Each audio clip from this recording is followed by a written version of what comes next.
ഈ ഫോട്ടോയിൽ കാണുന്ന ചേച്ചിനെ നിങ്ങളുടെ എല്ലാവർക്കും മനസ്സിലായി കാണുമല്ലോ അല്ലേ? ചെയ്യുന്ന കാര്യം നെഞ്ചത്തെഴുതി വെച്ചുകൊണ്ട് ആ കാര്യം കൃത്യമായിട്ട് ചെയ്യാനായിട്ട് ഇവർക്ക് മാത്രമേ സാധിക്കത്തുള്ളൂ. മാധ്യമങ്ങളുടെ മുന്നിൽ വന്നിട്ട് ജാതി പറഞ്ഞു, ഞങ്ങളെ അങ്ങനെ ചെയ്തു ഇങ്ങനെ ചെയ്തു എന്ന് പറയുന്ന ഇവരോട് എനിക്ക് പറയാനുള്ളത്, തന്തയില്ലായ്മ കാണിച്ചിട്ട് ജാതിയും മതവും പറഞ്ഞു വന്നുണ്ടല്ലോ, ഇവളെയൊക്കെ ഉണ്ടല്ലോ ജോലി ചെയ്യുന്ന സ്ഥാപനത്തിൽ തന്തയില്ലായ്മ കാണിച്ചിട്ടുണ്ടെങ്കിൽ മിണ്ടാതെ മാറിയിരിക്കണം. അല്ലാതെ മാധ്യമങ്ങളുടെ മുന്നിൽ വന്നിട്ട് ജാതി പറഞ്ഞു, മതം പറഞ്ഞു, മറ്റേത് പറഞ്ഞു എന്ന് പറഞ്ഞു കഴിഞ്ഞാൽ ആ ജോലി ഇട്ടേച്ച് പോകണമായിരുന്നു. അല്ല, കള്ളത്തരം കയ്യോടെ പിടിച്ചു കഴിഞ്ഞപ്പോഴത്തേന് ഒരുമാതിരി വന്ന് കിടന്നിട്ട് നിരങ്ങാനായിട്ട് നിൽക്കരുത്. വേറൊരുത്തി വന്നിട്ട് പറഞ്ഞ മറ്റൊരു കാര്യമുണ്ട്, അത് കേട്ടെ. എൻ്റെ ചേട്ടൻ അബ്രോഡാണ്. ഒരു മന്തിൽ ചിലപ്പോൾ 1 ലാക്ക് അല്ലെങ്കിൽ കിട്ടുന്ന പോലെ ചേട്ടൻ എങ്ങനെ കിട്ടുമോ, ചിലപ്പം 1.5 ലക്ഷം അല്ലെങ്കിൽ 2 ലക്ഷം അങ്ങനെയൊക്കെ എനിക്ക് അയച്ചിട്ടാണ് കൂടുതൽ.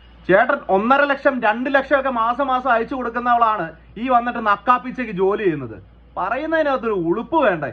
1.5 ലക്ഷം 2 ലക്ഷം ഒക്കെ കിട്ടാനായിട്ട് ഇതിന്റെ ചേട്ടൻ എന്നാ ജോലിയായി വിദേശത്ത് ചെയ്യുന്നതെന്നാണ് എനിക്ക് മനസ്സിലാവാത്തത്. ഏതായാലും പോലീസുകാരുണ്ടല്ലോ, അവര് കണ്ടുപിടിച്ചിട്ട് ബാക്കിയുള്ള കാര്യങ്ങൾ ചെയ്തോളൂ. ഇവളൊക്കെ ഇന്നലെ ഇരുന്ന് കരഞ്ഞ് മോങ്ങുന്നത് നമ്മൾ കണ്ടതാണ്. തെറ്റ് ചെയ്തിട്ടില്ലെങ്കിൽ എന്തിനാണ് നിങ്ങൾ അവരുടെ മുന്നിൽ അത്രയും തല താഴ്ത്തിയിരുന്നത്?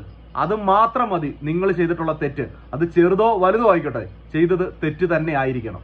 ഞാൻ രാഷ്ട്രീയത്തിന്റെ പേരിൽ കൃഷ്ണകുമാറിനെ പലതും പറയും, അത് രാഷ്ട്രീയപരമായിട്ടാണ്.